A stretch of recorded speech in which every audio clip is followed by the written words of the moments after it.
I may let him have this seat We're here. ready. All right. I'll hop over there. Yeah. Oh, no need to pack people in. Are we recording? Yeah. Okay.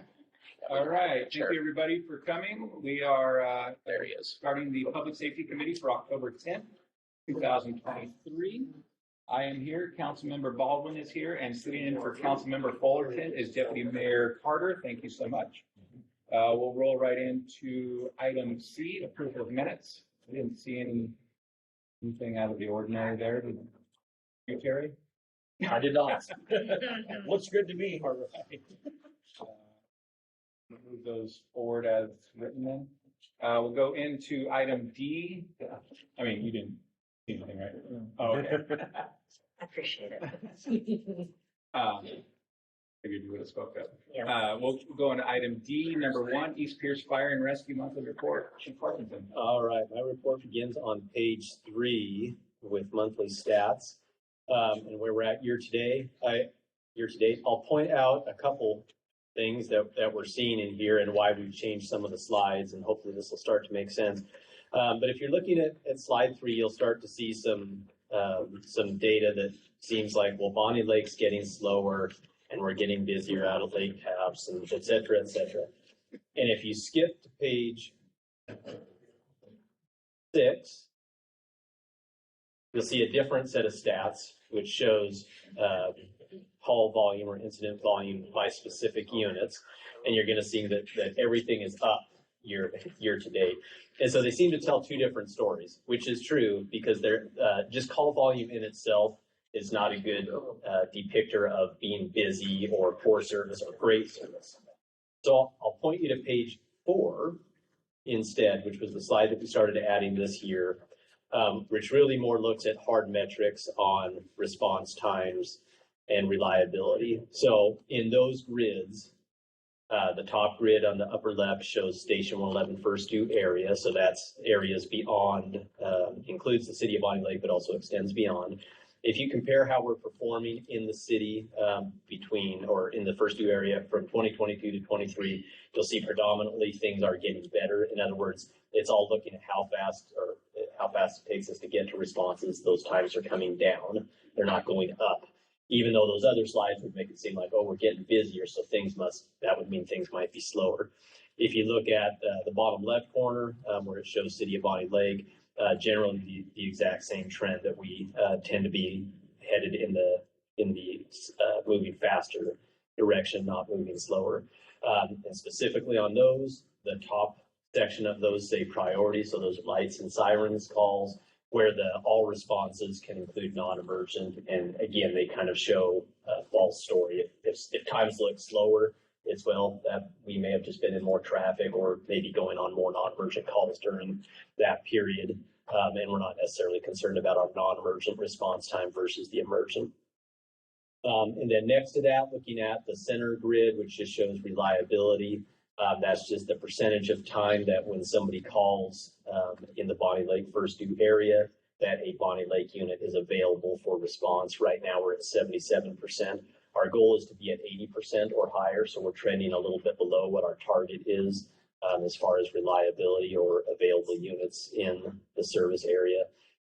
And then the actual call demand on the 2 units based out of Bonney Lake, out of Engine 111 and Medic 111, which do both show that they're trending up year over year in call volume, but what that doesn't necessarily show is how much time they're spending on an incident. So if a unit goes in route 1 second later, they get canceled, it still shows up as an incident. Or if they're on that incident for an hour, it still shows up as one incident. So again, just not those stats just don't do the best job of saying whether we're busy or overloaded or underloaded. Skipping down to slide 5, which just shows our 5-year trend. Basically, we're still kind of staying relatively flat between 2021, 22, 23. Right now, the trend would say that we're going to be a smidge busier than last year, but overall, right around 12,500 incidents. And then slide 7. Skipping down to that, that's just the normal pie chart that shows our breakout year to date by call type. Nothing unusual there. Typically about 3/4 of our incidents are medical in nature. Before I move off stats and just go to FYIs, any questions on those? I got one. Yes, You mentioned on page 4, that center slide, yes. hoping to get 80% for Bonney Lake 111. Is Yes. that also representative of the geographic area in which that is the first due? Yes. Okay. Yeah, so it's taking in the whole Station 111 service area. Okay. Even though we call that Bonney Lake, it's more than Bonney Lake proper.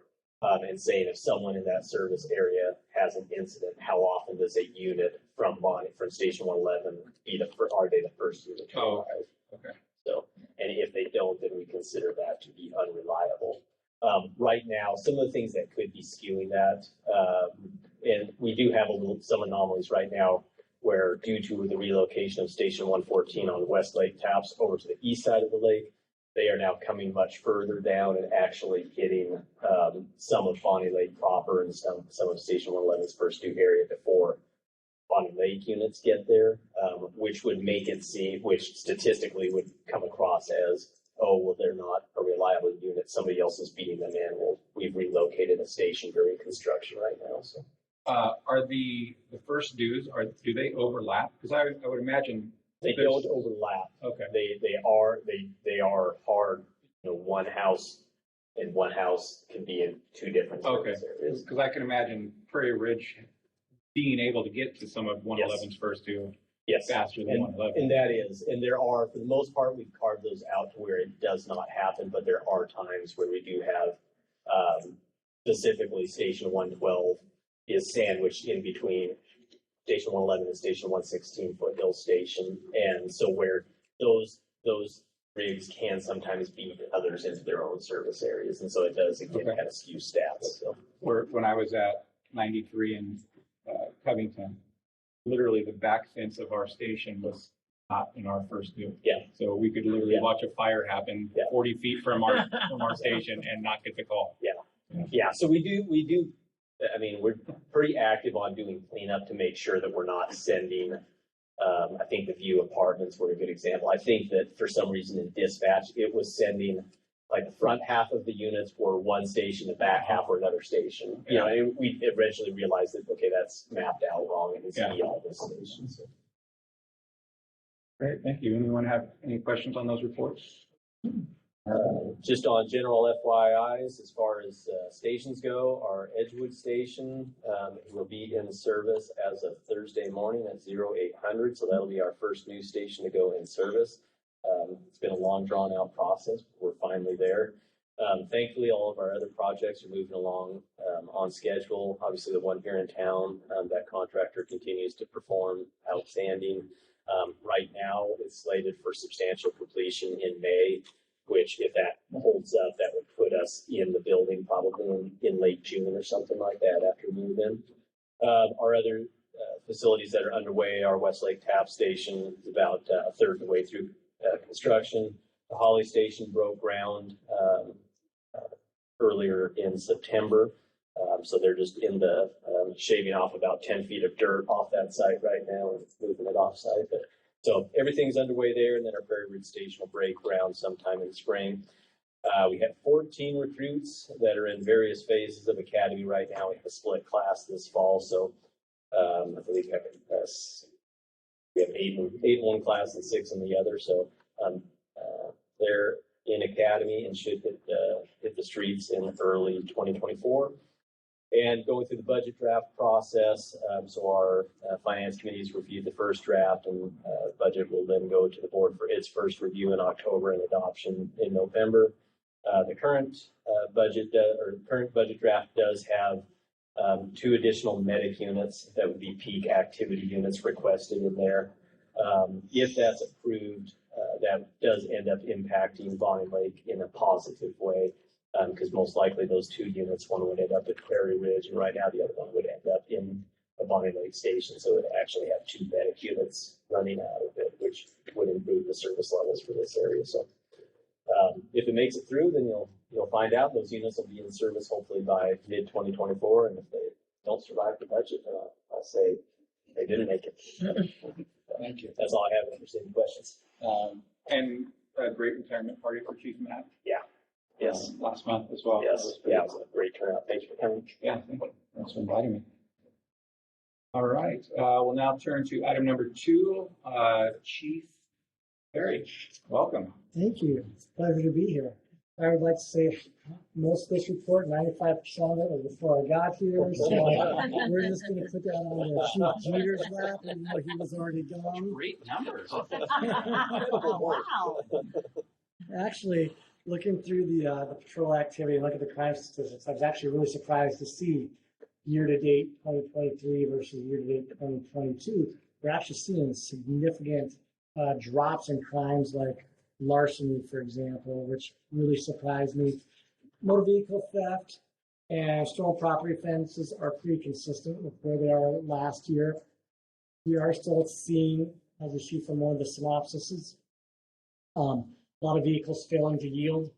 There's still some legislative issues with that I know WASPIC is going to go ahead and look at addressing in the next legislative session. But I think as of right now, until we get some legislation that's going to help us with the pursuit and the ability for people to just take off, we're going to continue to see that. The one crime trend that was very significant though was in the arrest section, which is the third section. When you look at the juvenile offenses, this year to date, we're at 21 arrests versus 7 last year. I think that coincides again with a lot of the motor vehicle crimes and the robbery crimes we're seeing right now are actually juvenile offenders. They are not being incarcerated right now. We're having a really hard time at Raymond Hall getting juveniles booked into that. So it's released to parents and then they're right back to it. The other thing is with the juvenile interviewing legislation, right now we cannot interview a juvenile once we detain them. So in the past, it used to be if I contacted juvenile A and business owner said they're up to no good, we could then talk to the juvenile, they could explain their side of the story, and we could determine reasonable suspicion and probable cause from that. Currently, as it is, we're not allowed to get their side of the story. So I do think we're actually putting some kids under arrest that prior to that legislation, we would not have arrested. Again, that's one of the other things that WASPIC is looking at addressing this legislative session. What's the difference between Group A and Group B? So Group A has, thank you for asking, I had to look that up. It's a specific grouping of crimes. I can't name them right away, but the Group A are your more serious felony crimes, Okay. aggravated assaults, things like that, versus Group B tend to be more property-related type crimes. If you look at our Group A for the juveniles, again, you see it's really, really high, and we are just seeing time and time again robbery suspects armed with guns that are juveniles. Unfortunately, Pam, that fortunately is not specific just to Bonney. Unfortunately, it is a trend we're seeing throughout the region, but again, it's not a specific Bonney Lake problem. Other than that, I was going to move on to staffing. This is my first meeting, so it's going to take me a little bit of understanding the kind of flavor and what information you're looking for. So before I move on beyond that, does anyone have any questions? All right. Actually, yeah, I did have a question. Sure. So, as far as these violent crimes that are being committed, like you're saying, there's definitely something going on, just not just right here. Are you seeing anything that is violent per se, like it here in the city, or is that just because I know there was the killing there by the Tacoma Mall at the convenience store, and those were done by juveniles. So have you seen anything like that you know was a violent crime? Yeah, we had a robbery 2 nights ago at one of the markets here in Bonney Lake. Okay. And then with juveniles in a stolen car, right? So when officers get behind the stolen car, they cannot pursue it. And there is a group right now, we almost call them the Kia bandits because they're driving around stolen Kias because they know how to steal them. And they hit multiple businesses in the night and then they dump the car and they just keep going. So they hit here 2 nights ago. Fortunately, the officer did a great job. Knew that they tend to hit multiple in the area, went down to the Winco off 166 where the gas station was. Yeah. Spotted the car, pursuit ensued because it was robbery with a gun. Yeah. We go to pursue that one. We did hit stop sticks, but they fled from the car and we were able to find them. We were able to get the car back and get the goods back.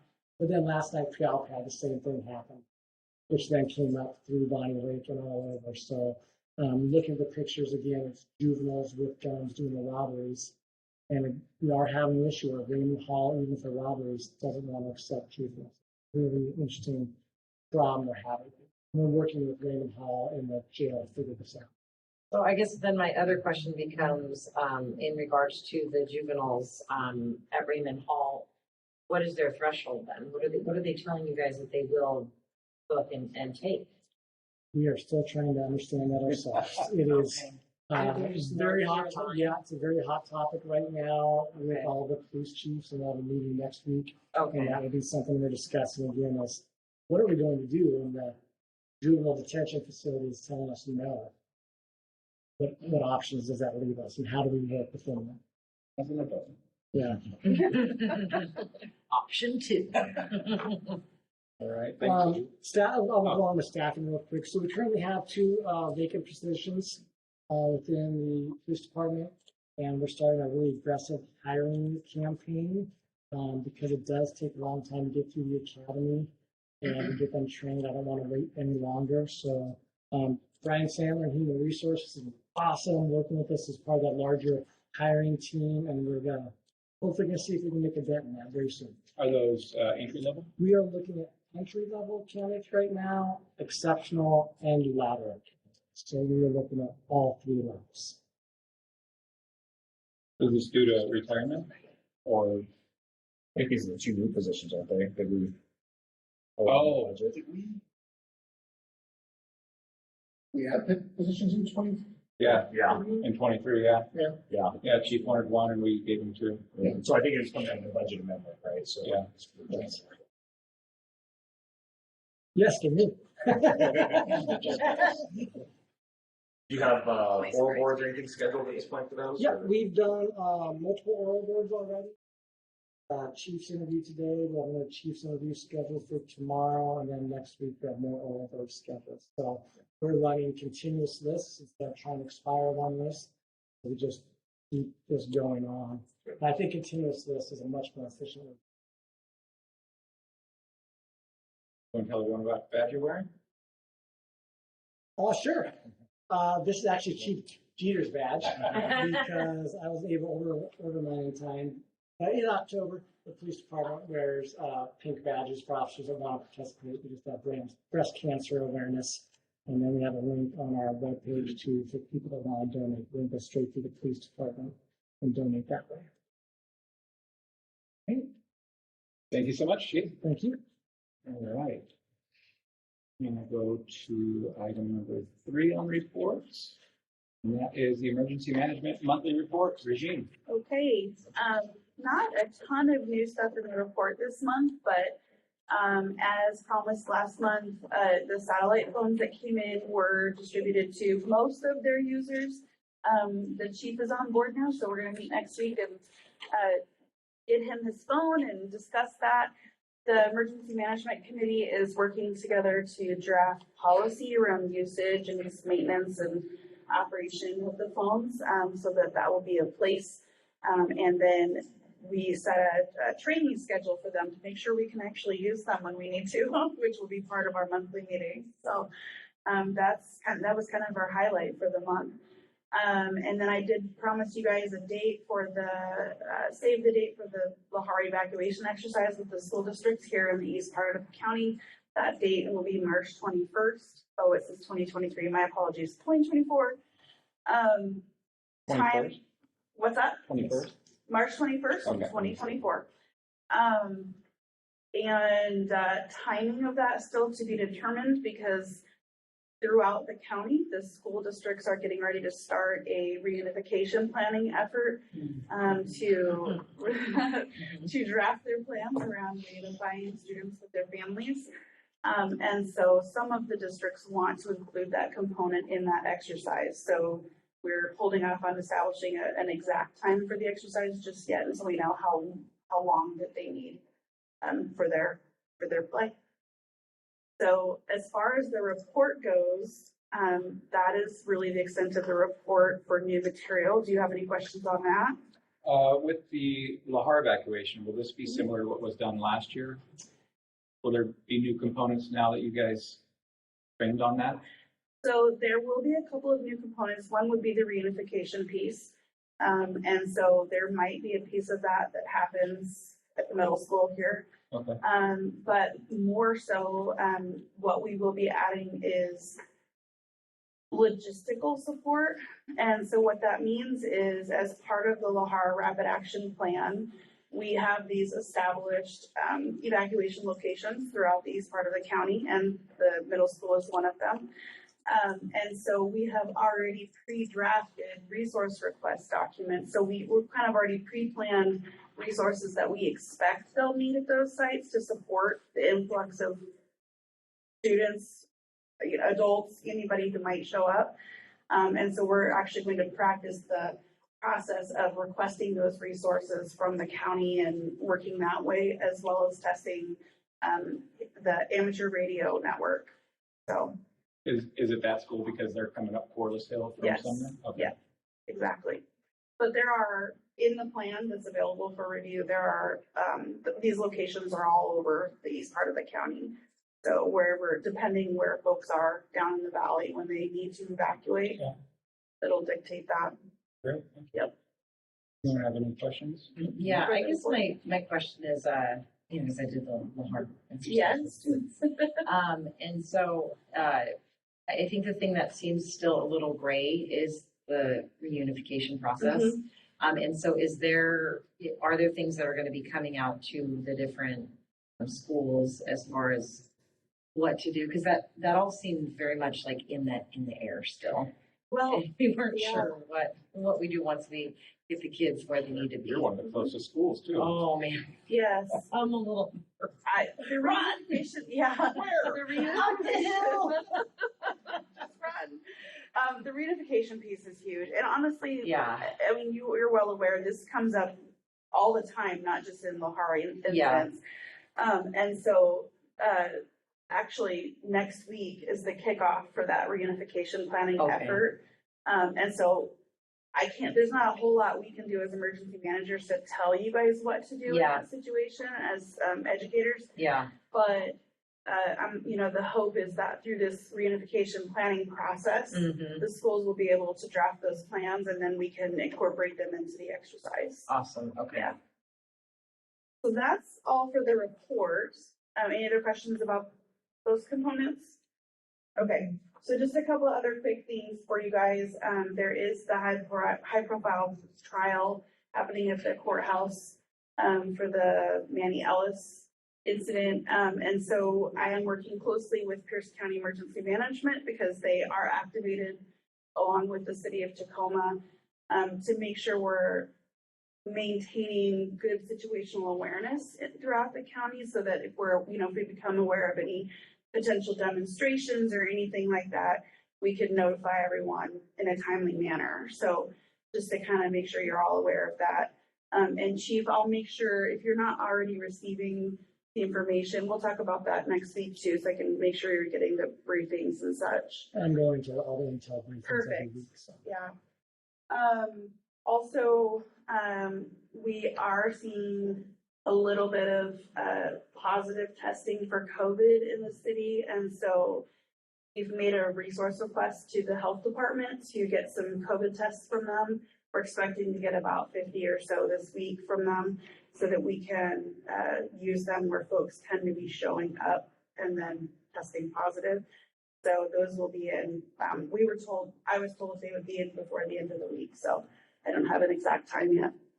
That's from Pierce County Health Department. Yes, So- Tacoma Pierce County Health Department. Okay. Yep. Is that for staff or public use? Well, do you want to?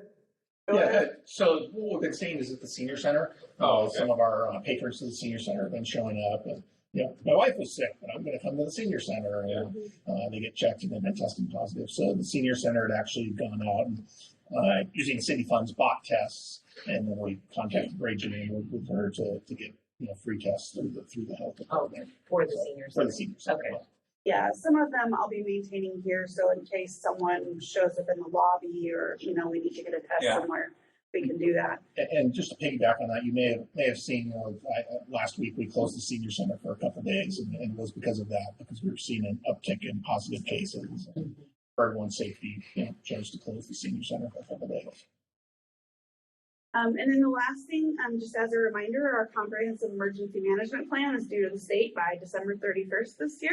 So you all will be seeing on the agenda this month a quick presentation by myself and Pat Donovan, who's the lead planner from East Pearson Interlocal Coalition, to explain the CEMP and the components of it.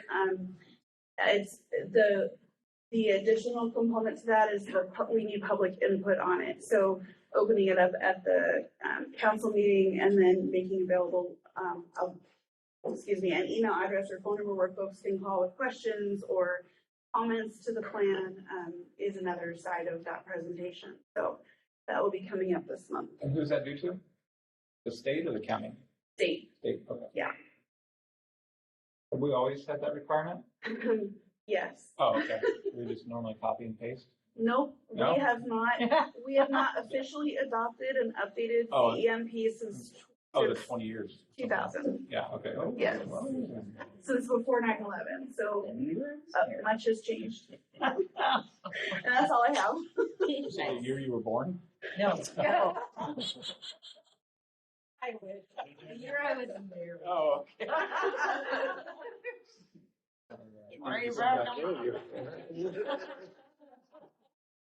We'll slide into the next one, which is the prosecutor's office report.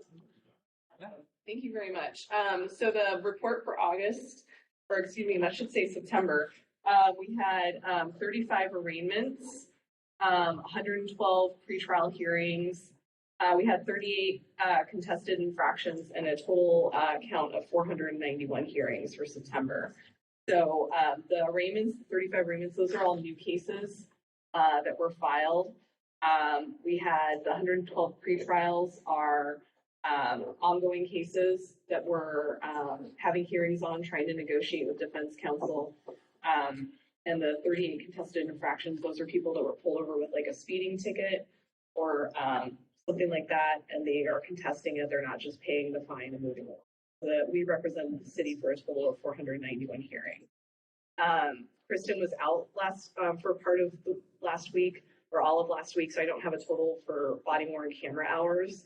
So I can provide that for September at the next meeting. I was disappointed October's trials were canceled. I was chosen. Well, for Sumner anyway. Oh, it's always fun if you get jury duty, but all right. And then next, I was going to do a presentation on the Domestic Violence Awareness Month. Yeah. Unless there are any questions about the monthly report. Thank you for, I was literally thinking that, and then I went, oh, there it is. Yeah. Thank you. Tag team, so. Right. All right. So any questions or is it okay to move on to the presentation? Okay. So October is Domestic Violence Awareness Month, and these slides are in your presentation if you want to follow along. So it's a month to just acknowledge advocates who work a lot to help victims of domestic violence, to raise awareness about domestic violence, how it can impact people. Both men and women and anyone from any walk of life can be a victim. And it's also an opportunity to, praise the work of advocates and what they do in our community. Next slide. So for the month of October, in Bonney Lake to acknowledge Domestic Violence Awareness Month, there's today's presentation of public safety. And then later tonight at the council meeting, there's going to be a proclamation for Domestic Violence Awareness Month and also a presentation by Exodus Housing. They're a local organization that helps a lot of victims, and they also help victims specifically in East Jersey. They're going to be presenting about what they do to help victims. And then on Thursday at the management team meeting, there will be a presentation on how supervisors can interact with employees who could be experiencing domestic violence and how that, the various rights that employees have and how to interact in that supervisory situation.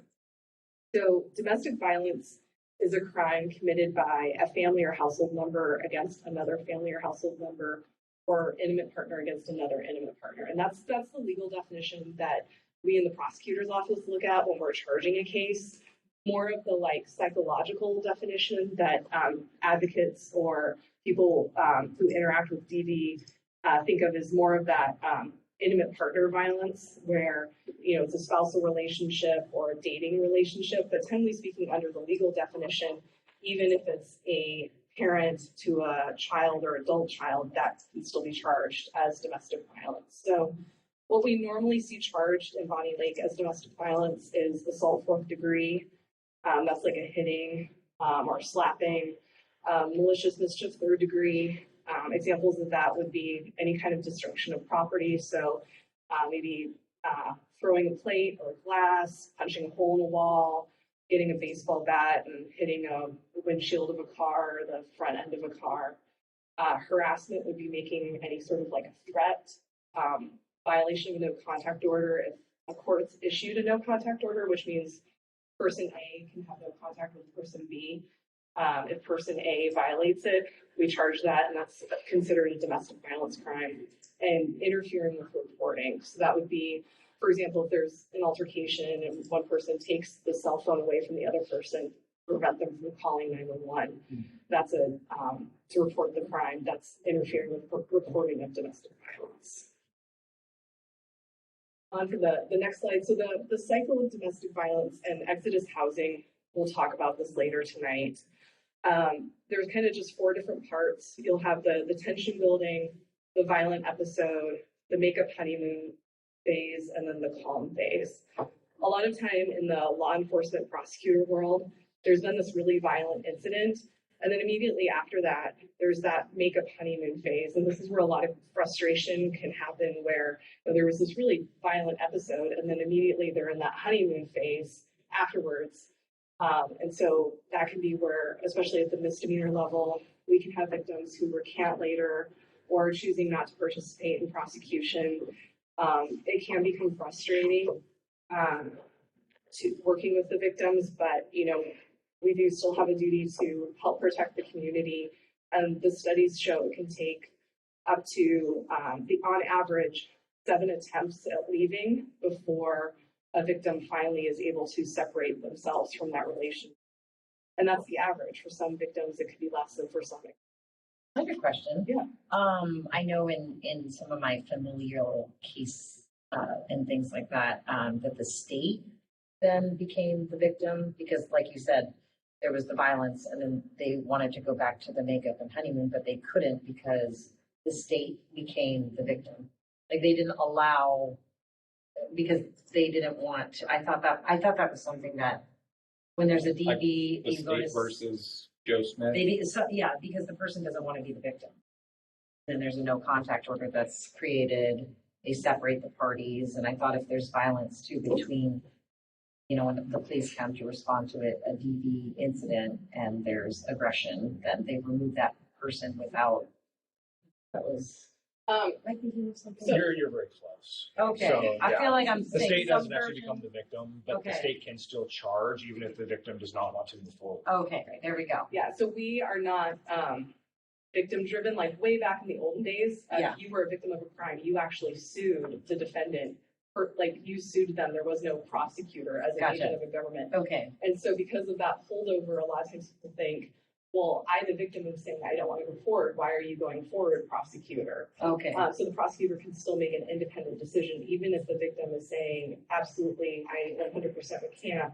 There can be situations where, there have been 10 other police reports Yeah. of them being called out for violence. It's caught on video. There are other witnesses where a Yeah. prosecutor could still decide to go forward. okay. And that can be frustrating for victims, but there's a lot of, it's talked a lot about at prosecutor meetings and conferences, and when prosecutors do go forward, there's a valid reason Yeah. for it. It's not just, it is prosecutors also have to be mindful that choosing to go forward when a victim doesn't want to can re-victimize the victim, because part of this is we want them to have a positive interaction with law enforcement in the prosecutor's office, because otherwise they won't trust the system and they won't call to report it in the future. Okay. Okay, so victim rights and recent changes. Last year, as part of House Bill 5612, victim rights was somewhat expanded in Washington State. Some of the rights that they had were just for felony level crimes. Now these apply to pretty much all crimes, or it's no longer carved out as just for felony crimes. So victims have a right to receive a statement of their rights, be informed of the final disposition of the case, secure waiting area away from, during court proceedings, away from the defendant. So actually, sometimes we use this room that we're in right now for a victim to wait in so they're not accidentally bumping into a defendant downstairs. They have the right to be physically present in court during the trial. And they have the right to submit a victim impact statement, and they have a right to present that statement personally or by representation at the sentencing hearing. The other aspect of domestic violence that we interact with at the municipal level is the domestic violence leave law. An employee who is a victim, or if the employee has a family member who is a victim, they have the right to take leave with or without pay following, the city policies for taking leave to deal with seeking help for that, moving, seeking, cooperating with law enforcement. And they also have the right to reasonable safety accommodations, such as like a job transfer or assignment. For example, if they have a front counter facing position and they have a stopper or some issue going on, they can request to be moved. It has to be a reasonable accommodation and not create an undue burden on the city. Also other things like they could request that their email or phone number be changed, if they're having issues with being harassed. So the prosecutor's office in DV cases, over the past 2 years, we've worked really hard at increasing our outreach to victims. Thank you to council for approving our file management software. We're able to have template letters that our software creates, and we're also able to text victims using the software, using their phone number that's in the police report. So that's just another way of communicating with them. And we also send a letter via just standard USPS. We notify victims when the case is filed about the disposition. We work with them on requesting restitution, and we also connect them to local resources. Because victims now have the right to be present at sentencing and present a statement to the judge. When a plea is entered, for example, if the defendant pleads guilty or some sort of plea agreement is reached, we set sentencing over now. So it is increasing the number of hearings that we have, but that ensures that we are in compliance with the victim's right to be informed of the sentencing hearing and provide a statement if they wish to. Our admin specialist 3 also attended 2 DV trainings to help get access to resources and learn more about supporting victims. So in terms of case data, this is a little outdated, but this was as of September 1st. We had filed a total of 54 DV cases. Some of those may have had more than one count associated with them. And the police department, this is from last month, so you have new stats from today's reports. They had handled 84 domestic violence cases for 2023, and the year-to-date equivalent was 81 for 2022. Any questions? No, thank you so much. This is the same presentation we'll be getting later tonight. Exodus Housing has a different presentation. Oh, okay. It's going to be about their local resources and things they do to support victims. Okay. We do have the DV proclamation. Okay. And the first responders appreciation. Yes. Okay, great, thank you. All right, thank you so much for that. And now to item 6, code enforcement 2023 Q2 and Q3 quarterly reports. Do you want to wear Councilor Baldwin or? Yeah. I can power through it. I didn't realize you. I don't know. She has to check those. Oh, okay.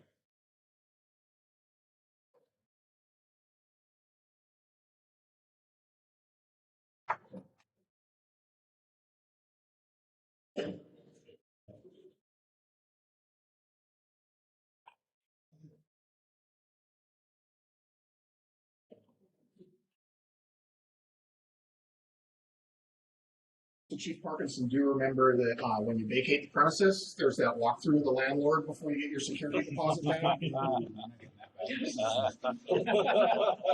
if you want to get that early, we can always hold up the C of O. So the landlord is happy. Toilets might not work the way it is. Work now. Most of the time, sometimes. They get a boot and you could put on the fire engine. Oh, Yeah, yeah.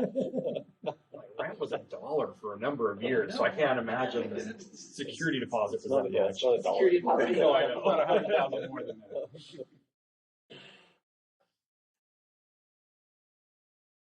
It's moving along. Bill says he's out there pretty much every day. Yeah, yeah, yeah. Really happy with that contractor. They're doing a good job. Engine apparatus bay is going to be on the upper deck. Yeah. Yeah, so whole operations on the top floor, then administration is ground floor. So, They'll come out on Main. yeah, won't snarl up traffic too bad. So, There's a nice plaza in the front. Yeah, heavy trucks are gonna be above the offices, okay? thanks very much. Carry on, you okay with that, or? I'm okay with it. It's just a quarterly report. We'll go ahead and. Okay, yeah, I just didn't- Yeah. So we have the code enforcement quarterly report in here. We have it broken down by, we use a matrix to identify and prioritize our code enforcement cases. It actually has priorities and levels, but because we're using our CityWorks program, which is more of a asset management software to track code enforcement cases, we're kind of significantly limited in how we track them. So we are able to at least track them by level. And so Shaylee has kind of identified what cases we have in each of those levels. And then I've attached the code enforcement matrix that we currently are using as an attachment. Right now, we have a total of 141 open cases. During this reporting period, we were able to close 66 cases. However, we opened another 69 cases. So we actually fell further behind. And that is before taking on some additional code enforcement duties that we're currently not performing. So over the coming months, there was an interlocal agreement signed with East Pierce Fire Rescue that gave them the authority to do inspections for commercial businesses for life safety issues. They are now asking us to do the enforcement under that interlocal agreement, as they've been doing the education piece. So that's an additional code enforcement task that we're taking on. Additionally, code enforcement will be taking over violations of the water and sewer utility to include both within the city and outside the city, because it's our water utility. So the enforcement area for the code enforcement officer for water and sewer is the city limits plus the water and sewer utility area. And so don't know how these numbers are going to change as we begin to take on those additional enforcement duties. Can we make Auburn do it for whatever's in their city? Huh? Can we make Auburn do it for whatever's in their city? No, because it's not their code, right? So it's our code, and we have to enforce those violations of the water and sewer utility. Big ones are going to be backflow devices, and excuse me, backflow devices and illicit.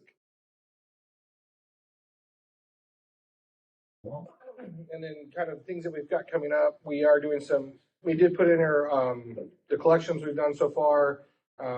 So far this year, we have collected $73,000 in civil penalties, or sorry, $7,300 in civil penalties in the first quarter, and then another $4,500 in the second quarter. And for around, and then there's another about 14,000 outstanding. On the program improvement side, we're currently working on a new uniformed enforcement code that will become Title 11, with the process of kind of streamlining the code enforcement process into a single framework for all public nuisance, building, fire, zoning, stormwater, water, sewer codes. And we hope to have that to the council by the end of the year. But we're also updating the city-wide policies because there are some code enforcement duties that kind of cross departmental boundaries, like collection of civil penalties. There's some things we have to do with finance. some field safety issues, areas that we want to address. So those policies are currently under. And they'll go out to the management team. I'm just updating the last round of comments. But given we have a new chief of police, I'm going to send it back out for another round of comments. And I can answer any questions on the code enforcement. I would just add that as part of the upcoming biennial budget amendment, as was recommended by this committee, you will see a $75,000 appropriation for 2024 for building code abatement. That came out of last month's meeting, and that will be in the budget amendment that Sherry's bringing forward in the coming weeks. With the money brought in, does that just go towards the general fund? And Yes. doesn't Yeah. go back into this? Do you two have any questions? Good. All right. Thank you so much, Jason. All right, we'll go down to discussion and action items now. AB 23-139, resolution 3182 for out-of-state training regime. Yes, so this is a request to place on consent for tonight approval of out-of-state travel for 2 city staff to attend the International Association of Emergency Managers annual conference in Long Beach, California in November. For some reason, the funding was approved through the budget, but the travel component wasn't. And so this is to just approve the travel for the budget that's already been allocated. Just some housekeeping, basically, right? Yes. Either of you have any concerns with that? And it's already budgeted and was planned for, just not the travel portion? Okay, so that is on the consent for tonight. Correct. Okay, we'll leave it on there for that. Thank you. Thank you. And then we'll go back to Jason for discussion item number 2, derelict homes. So this was another set of properties that was brought to Public Safety Committee meeting, this Public Safety Committee. We have been able to, I don't know if we got it into compliance, but the new property owner did bring, go to the other picture first. Yeah, I'm trying. They're not moving them up. So the property owner, a new property owner purchased the first property. And this is the one across the street. But anyway, the first property on the address, the 9102. 1000. Oh, there it is. That one right there. You just zoom out. I was like, I see some trees. Yeah. Looks right on my screen, not up there. Yeah. So the a new property owner was able to purchase the property. They were able to, it took them a while, but they had to get an eviction order because the squatters had established squatter rights. So they had to go through the whole eviction process. They got them evicted and got the property cleaned up. They are kind of dealing with some after the fact permitting issues that they skipped, but we're working with them to close the loop. They basically cleared and demoed the property without any permits, which isn't allowed. So, but we're working with them to kind of resolve that last little step. There was a complaint that they had moved across the street to 1000. The squatters did? Yes, they just kind of walked across the street. That property owner had a code, and that's the other picture, look at Leslie. That property owner had a work plan that expired in July. And after we noticed that it was getting worse because the trash from across the street basically just migrated across the street, we sent them a notice of civil penalty in the amount of $5,000 because they had 5 documented violations for trash and rubbish. Over the weekend, it magically got cleaned up after they got their notice of civil penalty for $5,000. So they still owe us the civil penalty, but the property, from what we can tell from the right of way, has been cleaned up. We don't have access to go on the property and tromp around and see kind of what's in the back. But at least from what we can see from the right of way. Yeah, and I don't know if, so the first property we looked at is the same property that there were pictures emailed in about it that showed the before. That might help. I spoke to the new owner and they moved over 500 cubic yards of Wait, trash. that's that? No, that's the first one. That's The one gone, where that's the gone now. people Yeah, it's just, That's what got. demoed and all. yes, This, that one. that one. That is that one. Did you see that? Yeah. Is that yeah, the one you were it's telling gone, us yeah. about last time? And so, and that's why we knew this property when an owner was going, the new property owner was going through the eviction process. So we were trying not to add to his woe by fining him and dragging him through other channels because he literally legally could not remove the people from the property and clean it up because of the squatters' rights. So that's always the challenge that we have is when we have a cooperating property owner, yes, we could fine them and we could do some more things, but we're trying to work with them to get them into compliance. And we knew that they were going through the process with the court. They had regular communications with Shaley, and they had to get a court order, go to court. Purchased it. He's been trying to get them evicted since March. Purchase the property. I mean, this just goes back to all the other problems in regards to really citizens need to start like banging on doors of legislators in Olympia. This is policy problems. Well, and it's the other reason we brought that $70,000 forward, Yeah. because if we can get onto a property and board it up, Yeah. get it declared unfit for human habitation, get the no trespass order on it, then the police can then arrest people when they go to the site. Right. We have one by Allen North Park that's in that process right now, where we've got it declared unfit for human habitat. Well, we're in the process. We're waiting for the hearing examiner to issue the decision. And in that one, once that happens, we'll post it, and the order will say no one can be on the property, which means that I can get with the chief and let them know that they can start pulling people off the site. But we also need to have the money to go in and secure, board up the windows, board up the doors. Not that stops people. Yeah. But Well, I mean, if you can stop them from becoming that, it becomes a lot easier to deal with than what this gentleman, it took him, he went to court. You were talking with him. Yeah, he went to, and Mike can speak to this too, I believe, he had gotten a judgment for almost everyone. We go back further, the owner had passed away, I think in November of 2021-ish. His girlfriend was living on site and allowed all of his other people to come. The gentleman who passed away, his sister, who's elderly and out of town, inherited the property, had to go through probate. Meanwhile, this is all getting worse over here. And then that family member sold it to the current owner in March of this year. And he's been working, he had judgments against everyone other than the girlfriend who had been there with the owner previously. So they had to do a second round to get a judgment against her.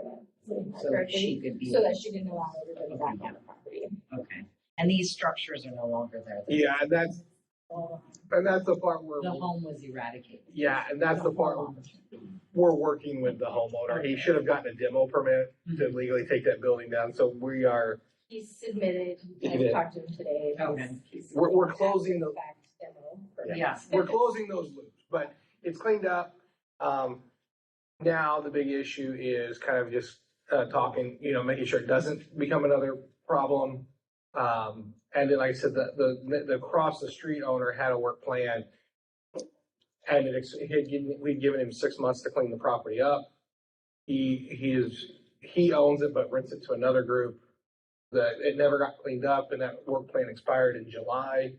So we went back and counted up every time we documented the site was completely trashed and mentioned a $5,000 fine. That's still due to the city, but they did get it cleaned up this week. Do you have any questions on that? I got some comments on that one, if that's open to the public. Yeah, absolutely. Yeah, so the thing with these properties, if this guy hadn't bought 10,002, we'd still be dealing with this trash right now today, with all the squatters and all that stuff on there. And code enforcement and the police department did everything they could. Everything's in their power, great communication, we're on top of everything. But the policies are kind of relaxed. They send out the letters, they got to give them the work plans, they do the time, and it's just a repeat cycle. They'll do what they need to do just to get through it. And then it happens all over again. So I'm just hoping that maybe we can make things a little stricter, a little faster, for repeat offenders like this. The property across the street, the 10,001, that mess was there long before the renters got there. That was due from the people at 10,002 and then the previous renter at 10,001. And it just kept going on and on and on. They'll get their notices and they'll clean up a little bit what they have to, but then it just goes right back to it and nothing happens. So I'm just, as somebody who's had to live through that, I'm asking for, stricter policy. Maybe you can change some things up, do things a little faster, a little harder the second, third, fourth, fifth time around. Is that our policy, Jason, or is that state? There's a couple things. So that kind of, I think, attributed to this. We really didn't have like a dedicated code enforcement officer since 2017, when Denny retired. That was the last time we had a dedicated code enforcement officer. And then during COVID, we did not do code enforcement. So there was a period when we were operating on our emergency order, our continuity of government plan, code enforcement was not identified as an essential function. So it was all just kind of sitting there not being done. When we hired Sheila in 2022, she took over kind of all of that backlog. And so, yeah, I would agree there's some slower timelines. Things that we could do that I think would speed up the process. We are looking at adding a chronic nuisance code that allows us to go through things a little faster if there is repeat offenders. The other part of it is why, and the reason that we requested that $75,000 was if they're not making progress, we can go to court and get an order of abatement, and then we go in and clean up the property and then lien the property for that cost. But we had to have the money in the budget. And up until now, we've never had money in the budget. Our code enforcement budget is $5,000 a year, which is just enough to barely covers our reporting fees. And so we're hoping that the council will approve that budget amendment. Now will give us the more tools to either bring out dumpsters and get the trash thrown in through dumpsters, or get orders of abatement and actually clean up properties that are in really bad. It is taking us, on average, when it's properties like the one Mike was dealing with, about 10 years to resolve them. And this would reduce it to what? If we were to put like a chronic nuisance code. Well, the chronic nuisance just allows us to get to the fines quicker, without doing the work plans and stuff like that. Okay. So that cuts down that time of it. And then it's also, once we get the order of abatements, a couple months to go through that process with legal. Okay. That's how we could speed it up, but would be limited to the $80,000-ish that we would have in the budget then. So if we have 4 of these, last time I think I got cost estimates to do a property cleanup, because you're dealing with like needles and trash, was in 2016, 2017. And it was about $50,000 For one? for one. Oh, my goodness. It's gone up. The one in Cedar View. Yeah. So that's what it's a. Because the chronic nuisance code is just so that people can get fined, but a lot of times when you're fining, that doesn't necessarily fix the problem. It doesn't necessarily fix it. We can also charge them with a misdemeanor. We've had mixed success in that because most of the prosecutor, the judge, some of those, the judge really wasn't happy with us charging as misdemeanors, and I don't know if it was Judge Daniels, but a lot of them drug on for years. And we ended up having to dismiss a couple of them just because. You're saying the charge as a misdemeanor took years, which we don't want to do that either. And part of that was COVID, because we couldn't have trials during COVID. Okay. And I think to speak to that, I've been here about 1.5 years, and some of these that I've been working on for about a year, we would be at the point of doing abatement. So I would say a year until we start that, to give them, if they went through voluntary compliance of 6 months, I would say on average, we'd be looking at doing that after about a year into a case. And that's why I think the preventive strategy is more of the better option versus letting them get to this state, which is how we're going to prioritize this if we're lucky enough to get the funding. is trying to prioritize the ones that haven't gone down yet and get them secured so that the PD can remove people who are starting to take up residence in the site, board up the buildings, so they don't become the nightmare that we had on 192nd. But while I'm not kind of downplaying Mike's concerns and how he went, what he had to live through, these were far from our worst ones. These were tame compared to the one that we had in Cedarview that had rotting garbage next to somebody's playhouse. The one where we had CPS come and pull kids off who were living in the back of a pickup truck. What was his name? Blake? The Blake house where we had people living in structured, a bust on the property and homeless taking up residence all over the place. And I remember Chief Jeter talking to me multiple times because they would go rob Walmart and then run to the Blake property. And we couldn't go on the property. And it took, from the time that that first violation got filed in 1994, it got cleaned up in 2021. I guess my concern is with the abatement, and I get the 75,000 and the need to do that. I felt like at our last meeting, one of the big things that seemed to be more helpful, I guess, is the ability to be able to have the police come on and actually have people be trespassed off the property, right? And so, is as part of the abatement process, like what is the process to be able to get the sign up, for example, the legality of the sign to go up? There's two ways it can happen. One, if we have a cooperating property owner, they can just give the police department the authority to trespass people, which is what happens on like a lot of construction sites or other vacant properties. They get a sign posted on the property. There's an agreement to sign with the police department, giving the police, kind of delegating their authority to the police department, and the police department can come and remove people off that site. The second is if the hearing examiner finds the building or the property unfit for human habitation, we can then get the hearing examiner to order the premise vacated. And if they're violating that order, it's a misdemeanor, and therefore they can also remove them off the site. So those are our two ways to do that.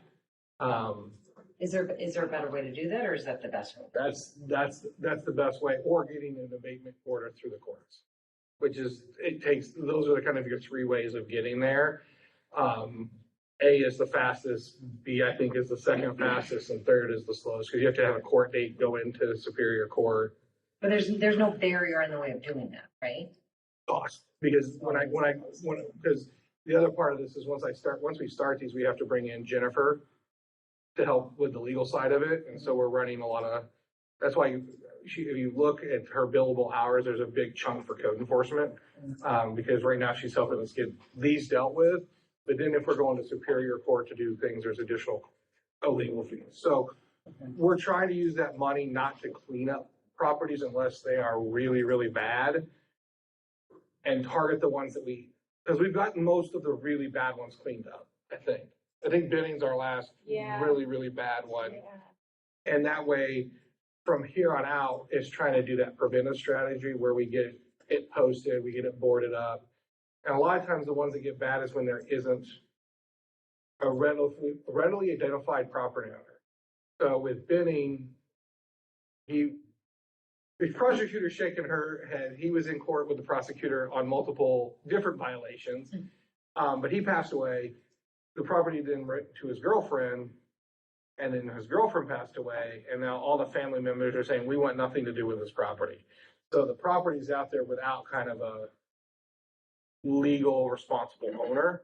And so that's why we're going to go after that one next and try to prevent it from becoming it's already there, it's building up, okay. So we'll get it order vacated, we'll get it boarded up, and then that'll be the next one. But yeah, I don't know if you have it, but keeping them from becoming that is the biggest step. Because once you get to that, it's very costly. Because you have to get the orders and go in and clean them up, and we may even have to do the eviction part of it. It's costly. So we don't want them to get to that. We want to stop them from that decline, which is having fully staffed code enforcement. And like I said, we have one code enforcement officer, 149 cases, and we're taking on 4 more areas of enforcement responsibility. Because the more the code enforcement officer can be out there dealing with these things before they get bad, it's the whole broken windows theory. If we can stop it from decline and stop, then we don't have to deal with it as bad as when it becomes an encampment. So are you working on a code to come forward as far as the repeat offender type deal? Yeah, we're developing what we're calling the Uniform Enforcement Code that will bring all of code enforcement under one. Chapter 11, if you look at your municipal code right now, Chapter 11 is just listed as reserved. And so all of 12 through 19 will be enforced under that provision. And as part of that, we're going to add a chronic nuisance code that will allow for faster penalties to that process. And then, of course, working with Chief Barry on that, because it's going to take a lot of coordination between the PD and code enforcement. I just want to mention the 75,000. It does sound like a lot of money, but the city can put a lien Oh, against it the property. doesn't sound like a lot to me at all. You just Well, said 50,000 for that Yeah, one. but the city can put a lien against the property for the amount the city spends. And so 20, 30 years later, when the property eventually sells, the city can recoup the funds. I mean, it does take maybe a generation for that to happen. And does that go into the general fund? Yeah. Correct. With interest on the lien? And there are also some ways too that I think there's some new laws out there around some of this too, that we can also do it under their tax bill. And it becomes part of their taxes. And if they don't pay it as part of their taxes, you can go through tax foreclosure as well. There's lots of different tools, and we'd have to pull Jennifer in as we work through those different tools, but that's kind of what we're working on. Cleaning up our unfit building code. It's a little herky-jerky and doesn't work and is not as smooth. So it's a work in progress. We're kind of building the program, rebuilding the program, and Shaylee is doing a great job. Thanks. It's a lot, and we're trying to tackle the ones as best we can, as fast as we can.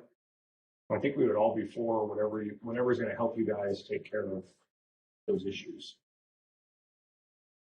Tell us what you need. Yeah, how many code enforcement officers do you feel like is realistic for 149 cases?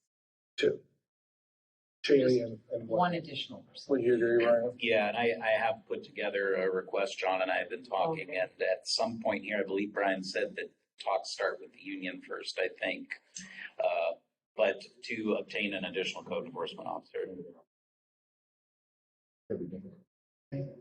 So with us taking over the fire inspection part of it, and then taking over protecting the water and sewer system, which is just as important. You don't want people not putting backflow devices on your water system. You don't want people making illicit connections to your water or utility system, because then you're putting your whole system at risk. So we're going to have to reprioritize those cases. We also don't want people blocking exits and not having working fire hydrants or working extinguishers in their commercial businesses. Because why it does sound minor, when that one fire happens, everybody starts looking at the city and the fire department like, why did you stop them from doing this before all these people got hurt?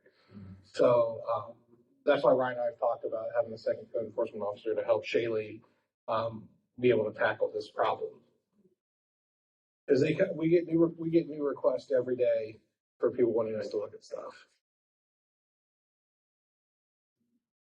Great White concert incident.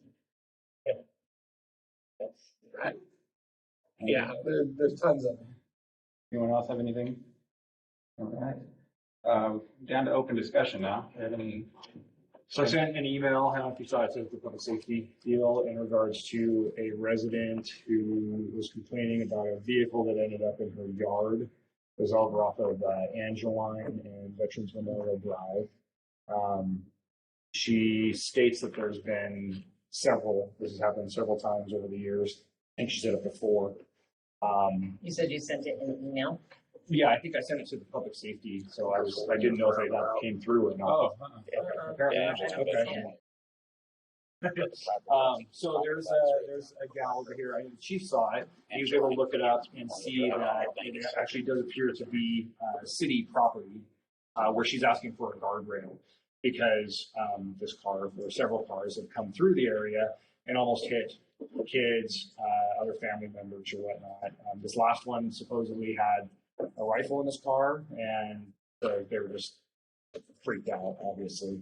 I live off Amazon. Where at? So Angeline and Veterans Memorial Drive, right at the line. Oh, So if you're going, Veterans Memorial Drive, there's a large drop off, Mhm. and that's where the cars seem to be going. Oh, yeah, I literally watched a guy that someone was making a left to turn onto Angeline from Veterans Memorial, and the big 4x4 just wouldn't wait and drove onto the soft side and fell right in. Yeah. So she referenced several times. I don't know if it's actually, if we have police reports on those or not or whatever. But my question would be, and having known the area a little bit, that is a spot that I could definitely see needs one. I don't know what a guardrail costs or whatnot, but I thought I'd bring it up in public safety, so maybe you guys can do some research.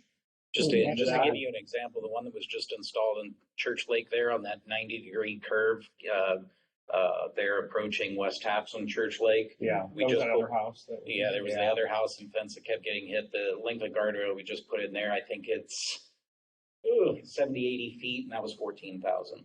Okay. So you're in that neighborhood for something in that area. And just that. keep in mind too, that we do have design funds coming to actually design a whole new intersection there. Yeah. That item would probably be considered a component of that project, but that is still a few years out, so. Yeah, I would think we should probably do something before that's done. And at that cost, I'm okay with that. I think it's. Well, and not to discount it, but I believe that driver was accused of being under the influence as well. Well, yeah, 100%. The problem is there's enough there. Yes. Oh, yeah. It's going to keep happening. On the other side too, by the mini storage. Oh, yeah. That is there. Well, Chief, I think you had an engine run into at that intersection. Well, yeah, that was the person Yes. passing who was Yes. on meth passing the school bus. Yes. Turns out we weighed more, so. And once you get past, You can't make once you get past the property, that property right there at the corner, that's all Pierce County. Yeah. Right, and that's what the chief had looked up on the GIS deal to show. So that is the property that's on our side apparently, because that was my initial thought too, is it might be county. But it appears like it's ours.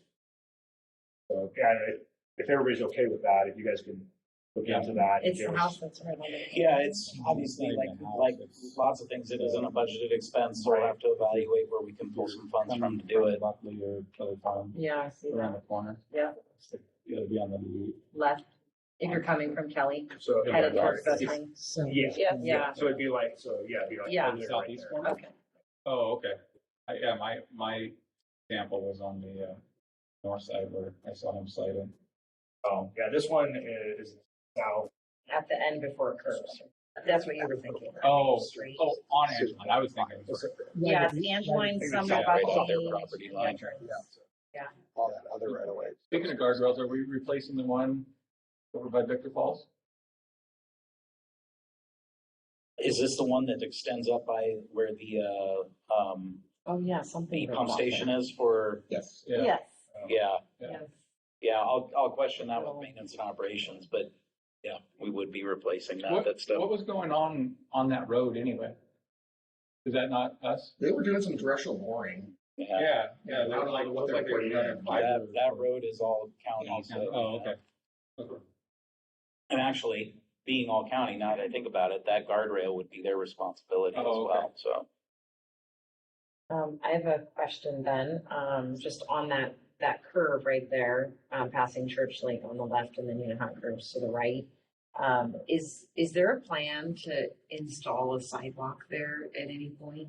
At their location Right at again, the- Yeah, right at the curve there. the big curve where I was just mentioning the guardrail, it was one of the Not slight, Victor Falls. no, at, Right, back to the other. back to okay, Church yes. Lake. Mhm. It was one location that was proposed for a new sidewalk under the project we just completed. Okay, Costs were much more expensive than originally planned for, so it was cut. And we focused on some higher priority locations, but we do have money each year to do sidewalks, and certainly that one remains on the list as one of the. question then, what if there is a private donor that is willing to provide like all of the concrete? Mr. Corliss. Yeah, so there is guidance in city code for donations. I would Okay. start there. Okay, he is very willing to be I've heard. a part of helping that process. Yeah. Anyone else, once they saw the bill, would say, I'm okay walking on dirt, but Yeah, I would you just point found, you back. found the one. I would just point back to the code. Do we just revise that? First, donations, Yeah. that was, So should I Should I email, like, yeah, yeah. the code on it? I think that's what they're talking about right now. I think it's in chapter 2 or 3. Probably a lot more. That's gonna be Yeah. that council level. I just want to point out too that prioritization of the sidewalk projects came through CDC. So that was city council prioritization of those projects. Which, Right, having yeah. Angela now makes me question I would do that one. on some of them, connected one house to a neighborhood that was already existing. Councilmember Baldwin, that Yeah. section is chapter 3.93 of the Bonney Lake Municipal Code. for Okay, donations. so it's chapter 3.93, BLMC. Yeah.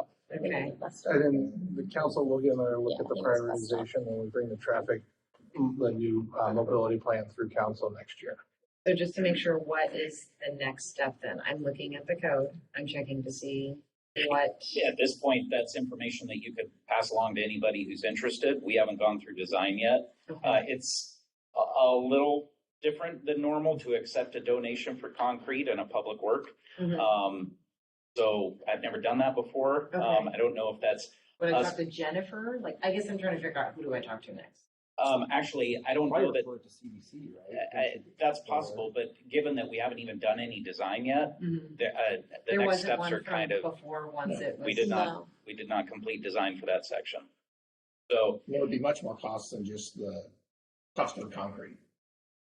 yeah, I mean, The honestly, if design he's and willing to do that, engineering if he's and- willing to donate the concrete, then is he willing to also just fund the design and do the whole thing? Okay, let me talk to him. He's talked about it for years. More than happy to just consider all of that a donation and he can run with it. Well, if it wasn't all of it, but it was in parts of it, then would we be able to work with that? I would He said, assume so. if he's willing to donate the concrete for a specific area, could we then focus on doing the design for that area future? Right, so that Moving actually, it up on the priority list. so they actually get done. Yeah, Yeah, we could prioritize that. Again, that comes through CDC. So if CDC is going to say, hey, we've got a donor here for materials, move that one to the top of the list, we'll do that. I think that makes sense. I mean, It won't make it above third on the list, but if he wants to knock off 1 and 2 to get to 3. Right. It'd be more than willing to work. Yes. Anything else for the good of the order? We are adjourned. What about public comments? Well, for the, public comment is just for the, Is after open committee discussion, there's opportunity for. wasn't that just on the house thing? I'm sorry, I apologize. I thought you already mentioned what. Yeah, Sorry. no, Go my ahead. curiosity is, now that some of these guys have been vacated from that property, they're kind of floating around Bonney Lakes and RVs and trucks and parking wherever.